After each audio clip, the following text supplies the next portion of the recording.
Buenas tardes, hermanos.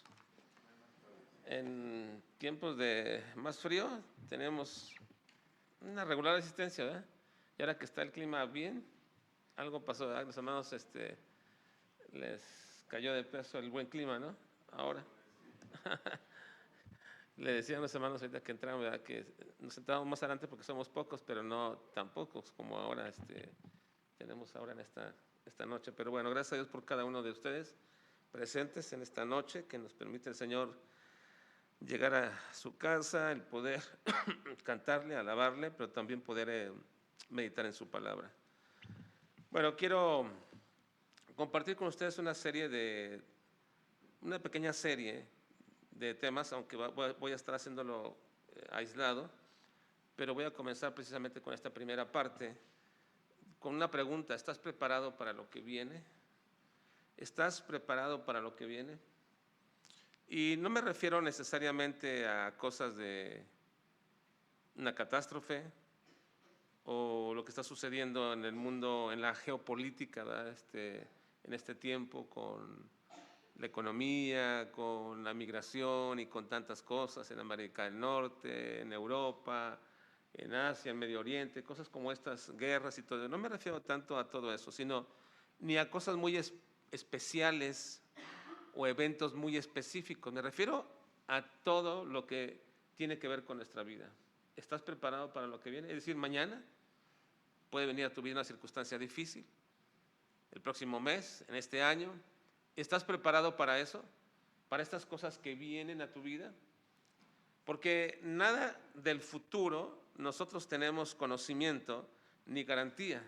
La única garantía es que todo está bajo la mano del Señor, y eso sí nos da descanso. Pero mi pregunta es: ¿tú estás preparado espiritualmente para las cosas que van a venir a tu vida, o que están llegando a tu vida, que vienen a tu vida todos los días, constantemente, continuamente? ¿Estás preparado?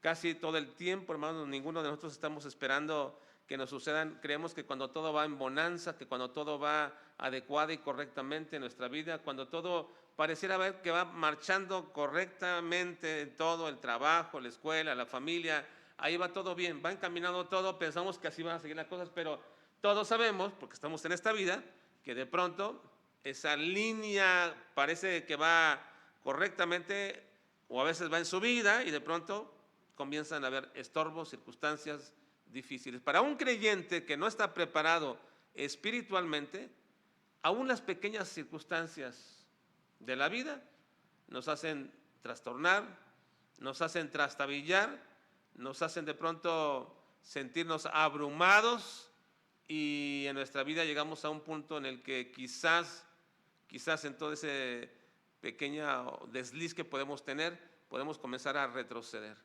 Así que la pregunta es: ¿estás preparado para eso? Bueno, vamos a ir a Jeremías capítulo 12. Jeremías capítulo 12, por favor, hermanos.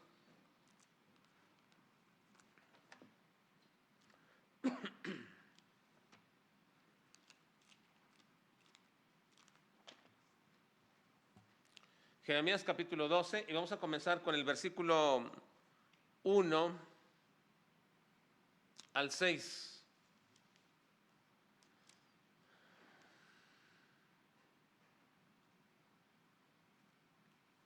¿Lo tienen, hermanos? Bueno, entonces con esta pregunta, con esta pauta en su corazón y en su mente, vamos a tratar un asunto que tiene que ver con las cosas futuras y cotidianas de la vida. No las grandes catástrofes, no las grandes circunstancias. Muy seguramente ustedes están pensando en algo que ya tienen por delante, una cosa buena o una situación difícil que ya tienen prevista, pero yo me refiero a las cosas continuas de la vida, que de pronto esas o nos hacen estar firmes o nos hacen estar retrocediendo o cayendo. Versículos 1 al 6 dice, leamos por favor. Justo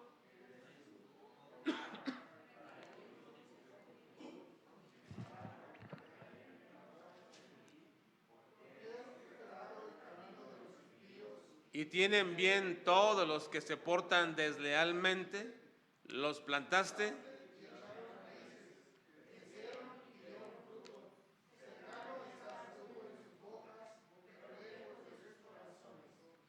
pero tú, oh Jehová, me conoces, me viste y probaste de mi corazón para contigo.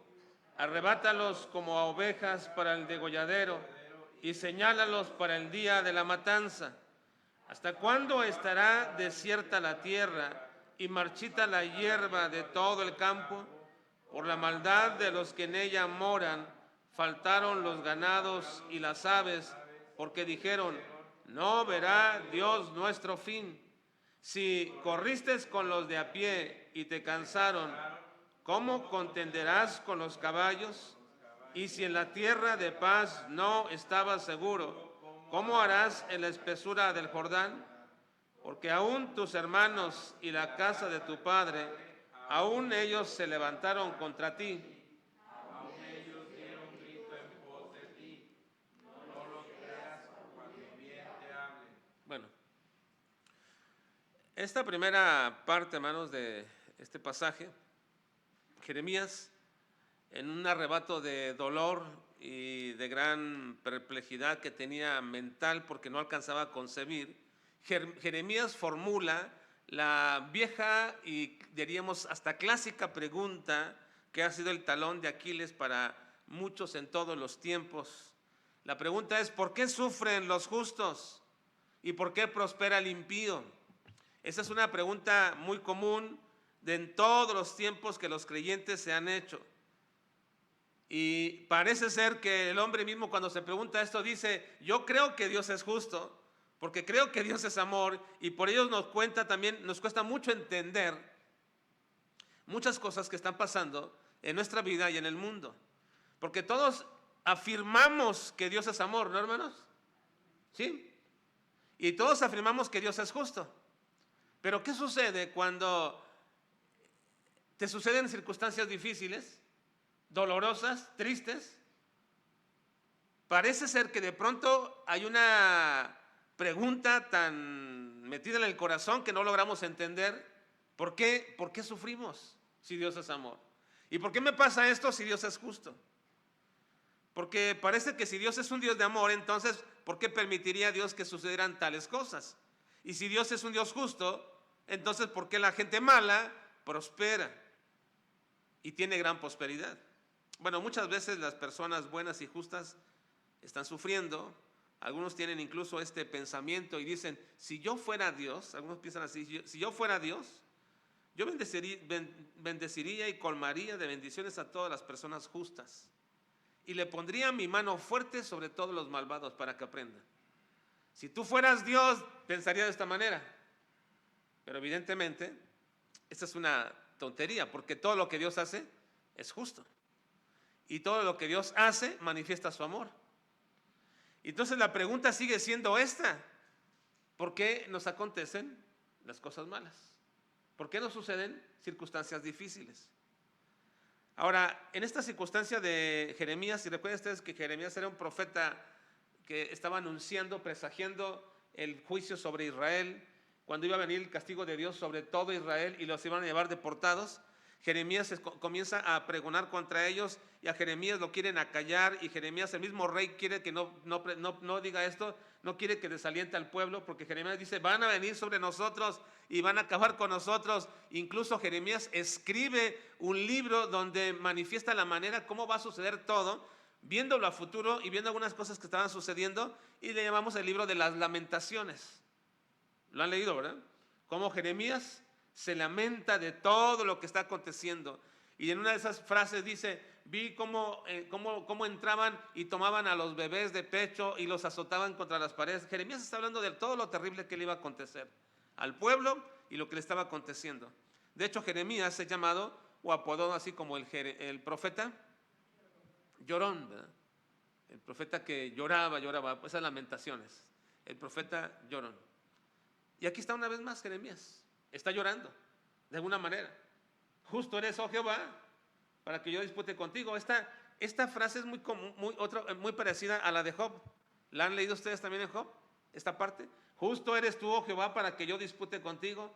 Sin embargo, alegaré mi causa delante de ti. porque es prosperado el camino de los impíos y tienen bien todos los que se portan deslealmente. Jeremías está manifestando su duda sobre las circunstancias y quiere saber por qué Dios permite todo esto. Ahora, la razón de esta pregunta que Dios le hace a Jeremías contestándole todo esto, porque cuando termina esto de decir y de llorar de alguna manera a Jeremías, ahora Dios le dice, en el versículo 5, Dios le responde, vean lo que le responde el Señor: si corriste con los de a pie, lea conmigo, si corriste con los de a pie y te cansaron, ¿cómo contenderás con los caballos? Y si en la tierra de paz no estabas seguro, ¿cómo harás en la espesura del Jordán? Dios le está diciendo a Jeremías, mira Jeremías, si ya estás en un punto de quiebre en tu vida ahora, en este momento, que todavía no llega la prueba, ¿qué va a pasar cuando llegue la prueba? En pocas palabras está diciendo esto, Jeremías, estás llorando, te estás lamentando, te estás quebrando en este momento, que todavía no viene la aflicción. ¿Qué vas a hacer cuando venga? Ahora, yo no sé cuántos de nosotros podemos ser como Jeremías, ¿verdad? Yo casi no conozco creyentes así, ¿no? Sí, conozco muchos creyentes con un espíritu y un deseo y diríamos, un pensamiento muy positivo sobre las cosas. Pero de pronto nos surge lo de Jeremías, ¿no? Comenzamos a lamentarnos de todo, y ya viene esto, y viene y comenzamos a ver por temporadas y por circunstancias, y comenzamos a lamentarnos de lo que va a venir. Incluso de pronto nuestro corazón y nuestra mente comienzan a transformarse mucho, porque de pronto somos cobijados por ese aspecto negativo de todo lo que viene, y comenzamos a llorar como Jeremías. ¿Qué va a pasar conmigo? ¿Qué va a suceder conmigo? ¿Qué va a pasar con mi familia? ¿Qué va a pasar con mis hijos, con mi matrimonio? Y comenzamos a pensar todo esto porque vemos todo hacia el futuro de esta manera. Ahora, no está mal que tengamos una visión de lo que podría estar mal en el futuro. El asunto es cuando comenzamos a desanimarnos y a decaer. Y Dios le hace esta pregunta a Jeremías: si corriste con los de a pie y te cansaron, ¿cómo vas a contender con los caballos? Ahora, aquí hay una pregunta, aquí hay un presagio de Dios mismo para el mismo Jeremías. Es decir, le está dando una profecía al mismo Jeremías. Le está diciendo: si corriste con los de a pie y te cansaron, ¿cómo contenderás con los caballos?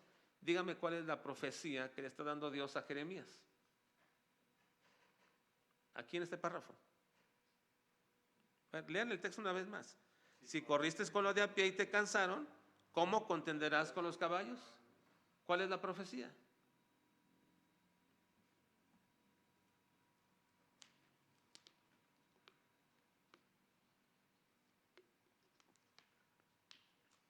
A ver, Bruno. No. Está implícita en el texto, ¿verdad? ¿Cuál es? Jeremías, vas a correr con los caballos. Simplemente es eso. Si corriste con los de a pie y te cansaron, ¿cómo contenderás con los caballos? ¿Qué está diciendo? Vas a contender con los caballos. Es decir, hasta ahora tú has corrido con los de a pie. Te falta todavía correr contra los de a caballo. Esa es la profecía. Le está diciendo a Jeremías que le viene todavía una prueba más difícil. Es una pequeña metáfora diciéndole: tu vida, como va hasta ahora como profeta, y lo que has hecho y lo que has profetizado y lo que has hecho para llevarle al pueblo lo que yo te he mandado, simplemente es como una carrera con la gente de a pie. Estás corriendo con ellos a la par, pero te van a venir días cuando corras contra los de a caballo. No necesariamente está hablando de una carrera de un hombre contra un caballo, no está diciendo eso. Es una metáfora diciéndole: hasta ahora has corrido normal y te quejas por eso.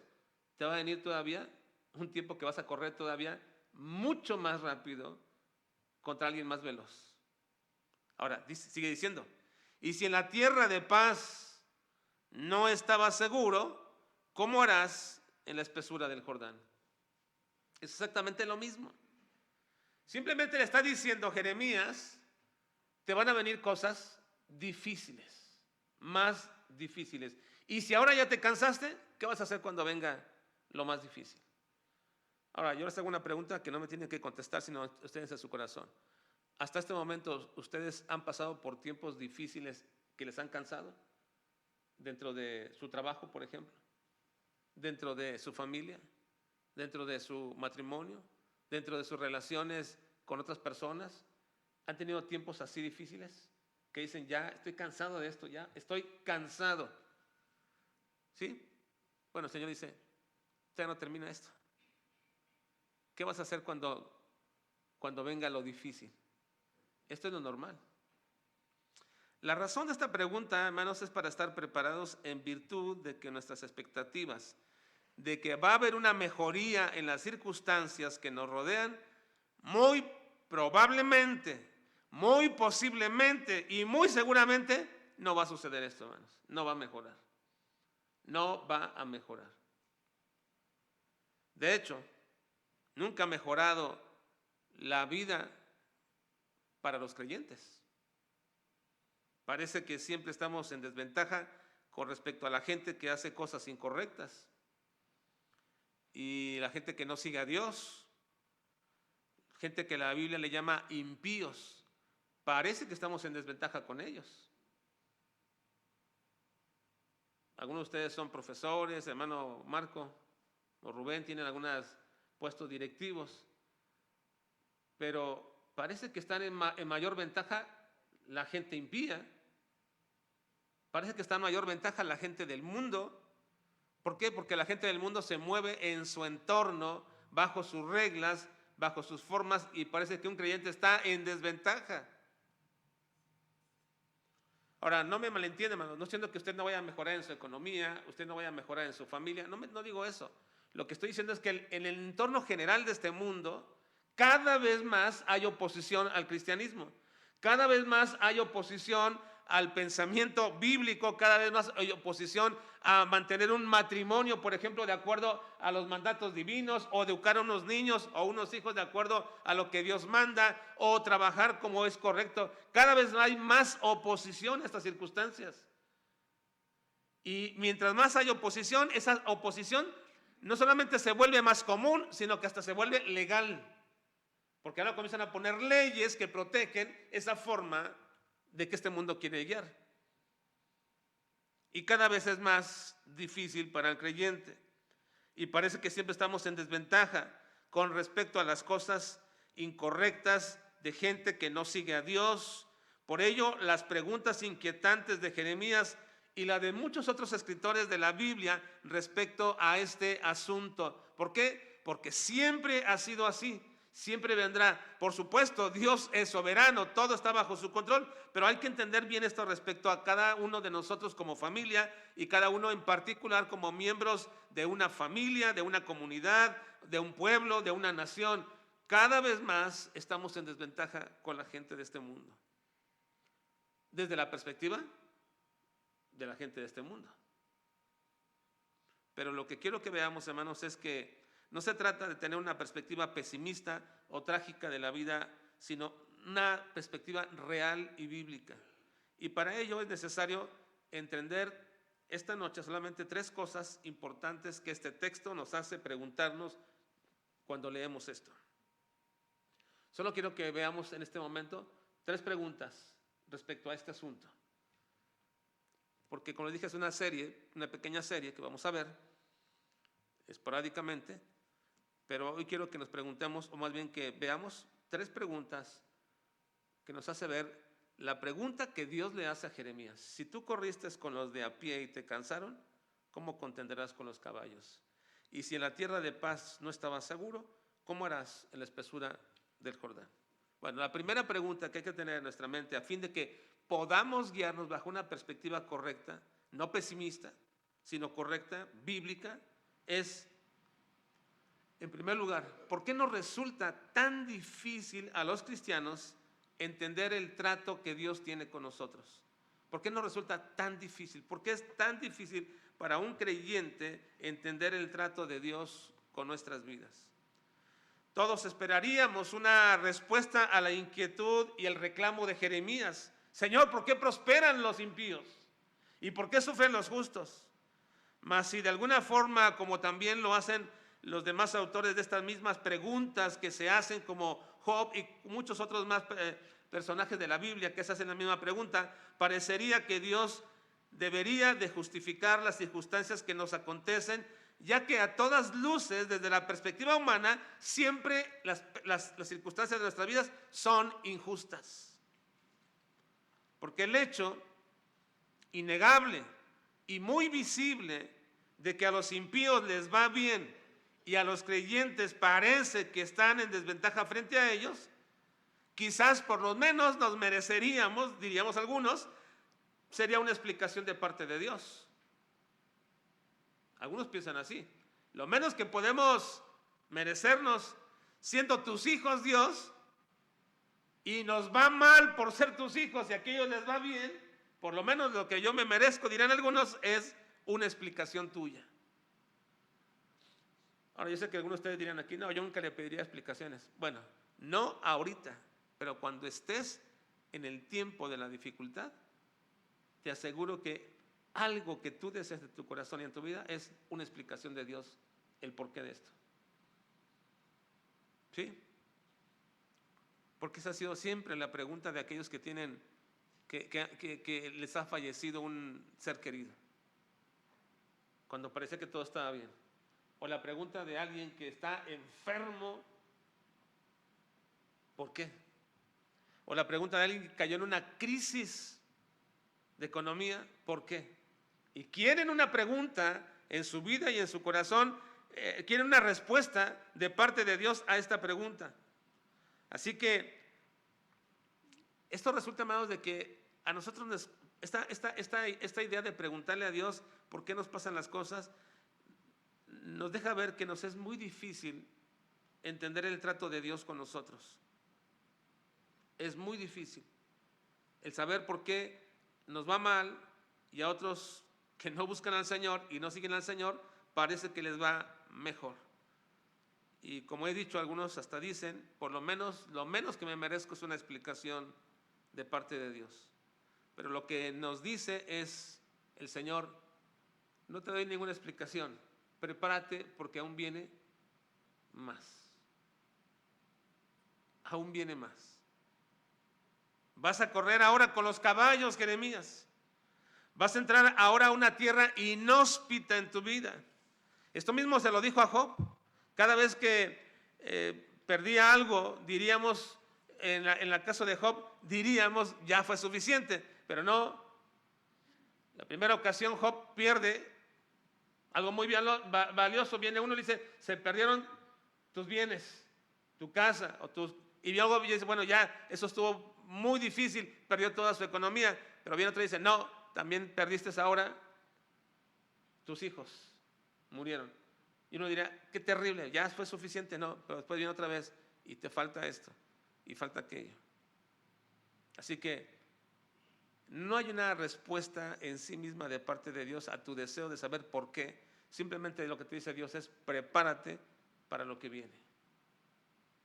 ¿Se acuerdan ustedes de Elías cómo corrió desesperado, cansado? Corrió hasta que se metió en una cueva, y ahí en la cueva muy triste y lamentablemente le dijo al Señor, quítame la vida, ya no quiero vivir más, no soporto estas circunstancias. ¿Y cuál fue la respuesta del Señor?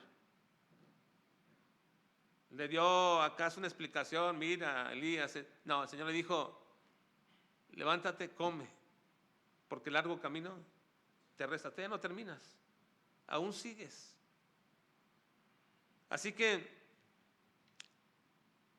nos preguntaríamos nosotros, ¿por qué simplemente Dios no nos da una razón sencilla de lo que pasa? Y luego nos deja ver, después de todo esto, cómo va a terminar mi vida y también cómo va a castigar merecidamente las malas acciones de los impíos. Con eso diríamos, con eso tengo.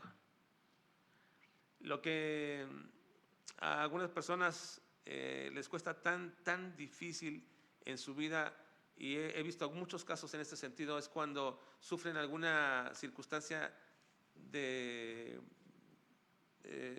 la delincuencia, algo les acontece mal, y lo único, después de que todo esto acontece, lo único que para ellos les daría descanso en su vida es ver el castigo del delincuente. Y buscan en ello, no importa que en ellos se les vaya la vida, lo que quieren es el castigo del delincuente, porque dicen, esto calmaría todo.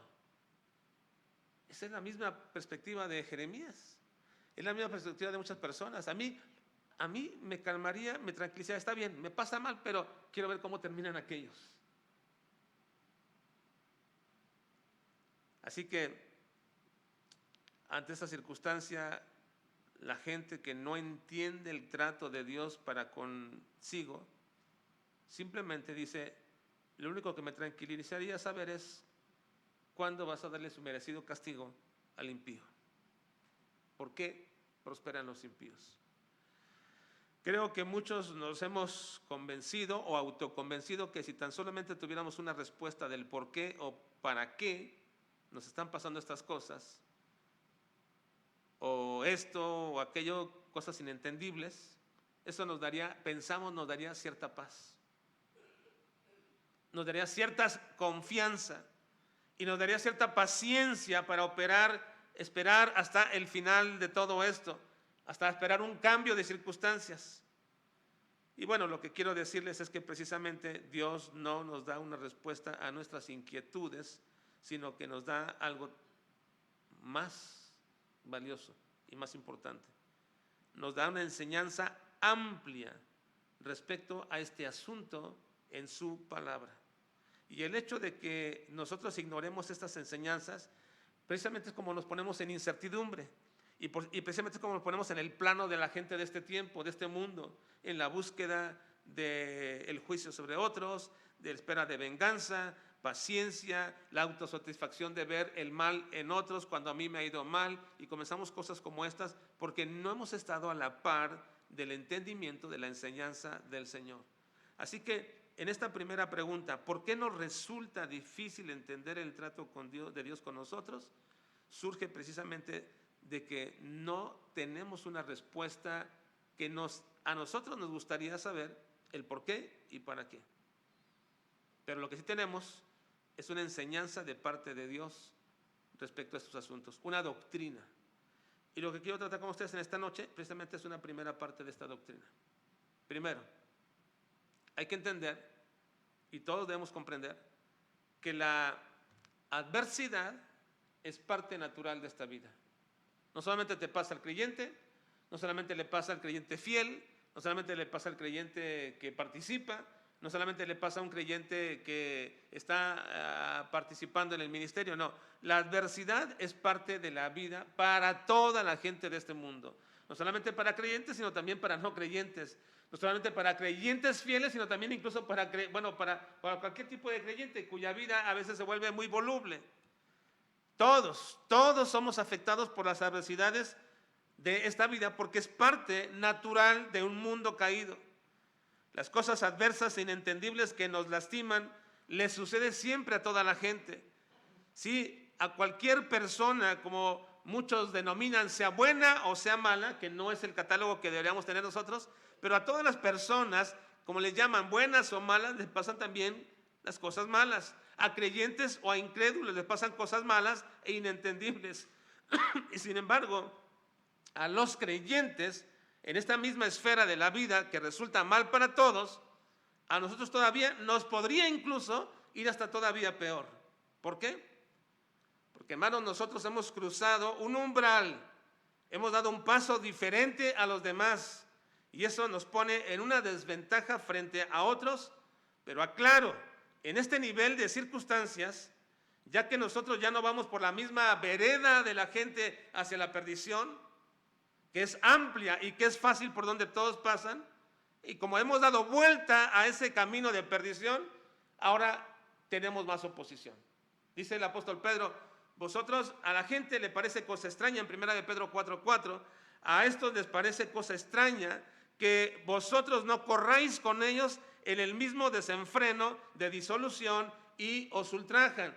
Así que entendamos lo siguiente, hermanos, en el camino de esta vida que lleva a la perdición, siempre hay adversidad y todo el mundo va por él y también íbamos por ahí nosotros. Pero ahora que hemos dado la vuelta, porque Cristo ha cambiado la dirección de nuestra vida, ya no vamos en el rumbo de la perdición, ahora damos la vuelta, tenemos más oposición, porque ahora todos estos vienen, nosotros en contra y comienzan a oponerse. Pero eso debe ser una bendición, hermanos. Bajo una perspectiva correcta, eso debería darnos gozo, porque todos ellos van a la perdición. a ese desfiladero, a esa caída de condenación. Y aunque ahora nosotros sufrimos, y sufrimos un poco más por la oposición de la gente, ya no es el mismo destino, hermanos. Ya no es el mismo final. ¿No te da gusto eso? Hermanos, ¿sí o no les da gusto? No, creo que no. Muchos están todavía pensándolo. No, pero yo creo quizás. ¿Por qué, hermanos? Yo prefiero una vida de oposición, pero con un cambio de rumbo. ¿No? Hermanos, porque el final es lo que cuenta. El final es lo que cuenta. Mire, piénselo así. Hoy día muchos papás tienen problemas para la educación de sus hijos y pronto van a tener más todavía, ¿verdad? Y sobre todo, no solamente por las ideologías, sino por la forma en que este mundo va a ser de manera legal, que ya los padres no tengan ninguna injerencia sobre la educación de sus hijos como Dios demanda de todos los padres. Pero mientras tanto, ahora que muchos de ustedes tienen hijos pequeños, van a recibir críticas, oposición, porque ustedes disciplinan a sus hijos como el Señor manda que deben disciplinarlos. Los van a disciplinar como el Señor manda. Pero no importa esa oposición y ese cansancio y esas críticas, porque el final es lo que cuenta. Mientras todo el mundo va en un camino llevando a sus propios hijos hacia la perdición, usted ha dado la vuelta, dice el Señor, dice respecto a esto, cría a tus hijos en amonestación y disciplina del Señor, y comenzamos a hacerlo y la gente se va a oponer y se va a oponer, pero qué bendición, porque aunque nos cansemos más y aunque nosotros tengamos más oposición en nuestra vida y seamos más atacados, no importa, porque el final es lo que cuenta. Por eso es que las adversidades de nuestra vida deben ser vistas, hermanos, bajo una perspectiva diferente, completamente diferente. La adversidad es parte de la vida y al creyente le parece ser que le va más difícil. ¿Por qué? Porque va en otro rumbo al de la gente de este mundo. Dice en 2 Timoteo 3:12, y también a todos los que quieren vivir piadosamente, ¿qué dice? En Cristo Jesús. Lean, hermanos. Padecerán persecución. ¿Quieres vivir correctamente de acuerdo a los parámetros de Dios? Padecerás persecución. Incluso los enemigos primarios, dice Cristo, serán los de tu propia casa. En Mateo capítulo 5, versículo 10, el Señor Jesucristo dijo: bienaventurados los que padecen persecución por causa de la justicia, porque de ellos es el reino de los cielos. Bienaventurados sois cuando por mi causa os vituperen y os persigan y digan toda clase de mal contra vosotros mintiendo. Gozaos y alegraos, porque vuestro galardón es grande en los cielos, porque así persiguieron a los profetas que fueron antes de vosotros. Cristo nos dice ahora, es cierto que tu vida es difícil, el hecho mismo de nacer en este mundo es difícil y sigues la corriente de todos, pero cuando yo te rescato de esta vida de condenación y te conviertes a mí, te das la media vuelta, vas a sufrir más, vas a padecer más, pero gózate por ello. Gózate por ello. Gozaos y alegraos. Así que, hermanos, ¿cómo deberíamos ver las adversidades de nuestra vida? No como mala suerte, que mal me va siempre, no con un pesimismo. Las adversidades de la vida son naturales y como creyentes más, pero esto es una bendición porque eso trae a nuestras vidas el final que Dios quiere, que Dios ha preparado. No te desalientes pensando, entonces, ¿cuál es la desventaja? ¿Qué ventaja tengo yo ahora? ¿Y cuál es la bendición de ser un hijo de Dios, de ser un cristiano? ¿Cuál es esa ventaja? Bueno, es a donde vamos a llegar precisamente en la serie de contestación de estas preguntas. Pero no quiero que pierdas, hermano, la vista de esta verdad que debes asumir como algo real. El Señor nos la pone hasta inclusive un poco más difícil.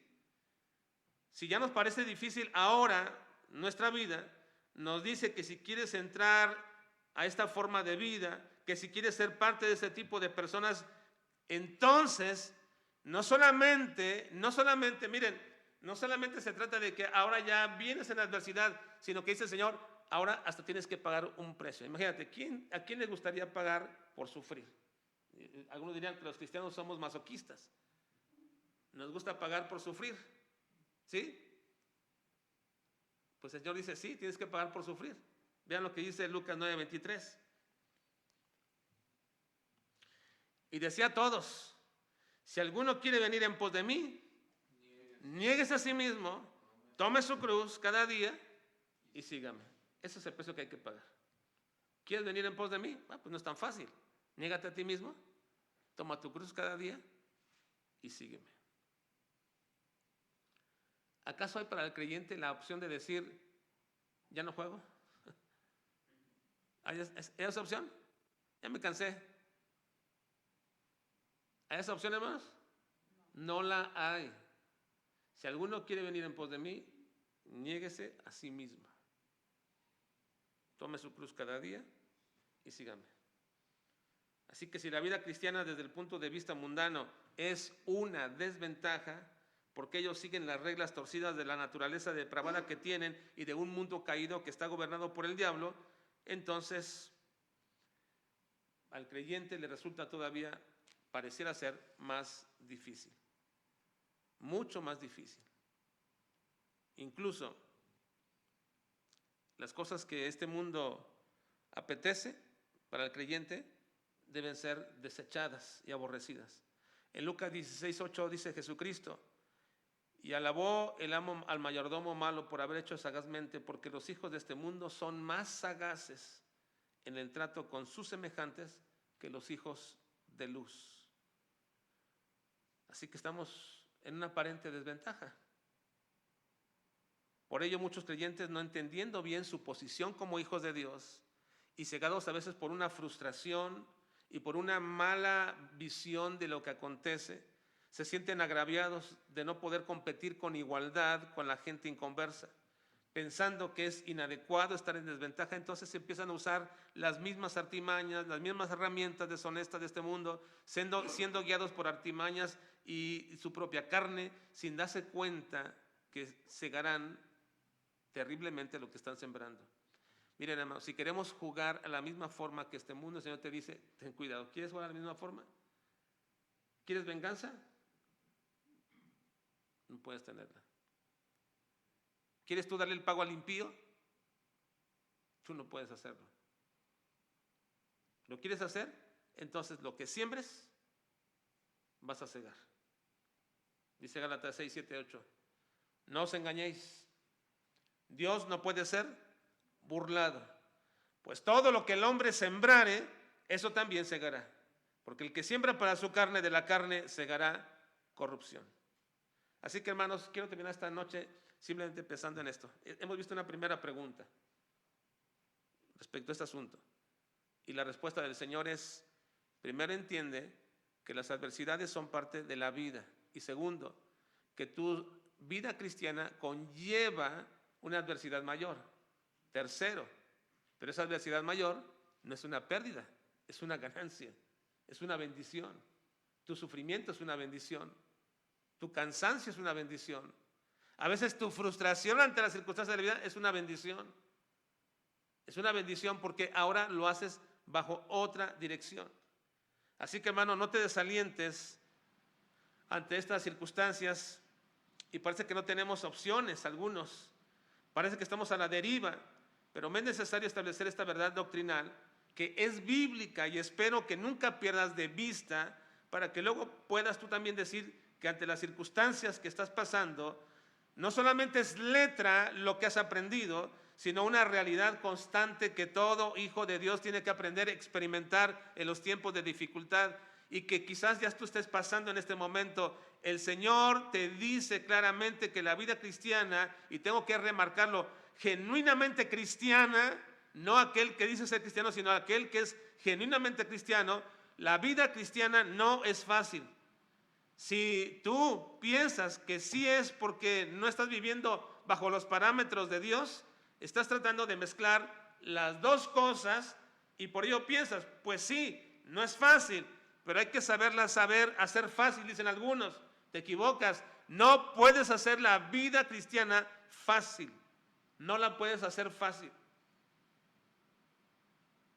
Y si piensas que puedes hacerla fácil tratando de usar las artimañas de este mundo, entonces eso manifiesta que tienes una ignorancia sobre la verdadera vida cristiana. Somos ignorantes de la vida cristiana y somos ajenos a las verdades y pensamientos de Dios y de cuál es su plan. Entonces aquí nos mantenemos en esta noche. Le está diciendo Dios a Jeremías: no entiendes mi trato contigo porque tienes tu visión equivocada, puesta en el lugar equivocado. Así que ánimo, hermanos. Si tú padeces como creyente, qué bendición. Si padeces por hacer las cosas correctas, qué bendición.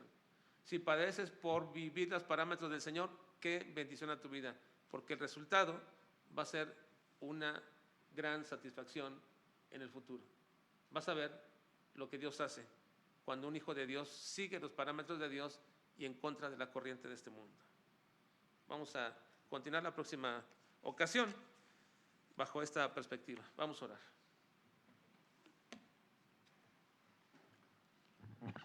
Señor, te suplicamos en esta noche que nos ayudes a cambiar nuestra visión. Quizás estamos frustrados, Señor, a veces cansados o hasta enojados por lo que nos acontece. Y esto, Señor, porque nuestra visión se ha nublado, porque no alcanzamos a ver bien en todo esto, Señor, que las dificultades en nuestra vida cristiana tendrán un resultado mayor, superior y mejor de lo que nosotros alcanzamos a ver ahora. Padre, gracias, porque sabemos que lo que padecemos hoy no ha terminado. Aun cuando nos hemos cansado, Señor, tenemos que reconocer que aún falta todavía por recorrer más tiempo, más tramo, más camino, más lucha, que muchos de nosotros como padres tenemos que correr todavía más fuerte a fin de salvaguardar la integridad y la vida de nuestros hijos en el aspecto espiritual. Que muchos de nosotros como varones, Señor, tenemos que salvaguardar la vida matrimonial, la vida familiar, tenemos que cuidar de lo que tú nos has dado. Que muchas de las hermanas aquí presentes tienen que hacer un esfuerzo mayor todavía para poder criar a sus hijos correcta y adecuadamente y para poder, Señor, mantenerse en sujeción también bajo la autoridad delegada por ti, Señor. Que muchos de nosotros, en cualquier área donde nos estamos desarrollando, Señor, necesitamos cambiar nuestra perspectiva, nuestro trabajo, nuestro esfuerzo y mantener la visión correcta de que si padecemos por ser creyentes y por vivir una vida como tú demandas, entonces deberíamos alegrarnos y gozarnos, porque el final es lo que cuenta. Gracias, Padre. Ayúdanos a mantenernos en esta carrera que aún falta por correr. Te lo pedimos en Cristo Jesús. Amén.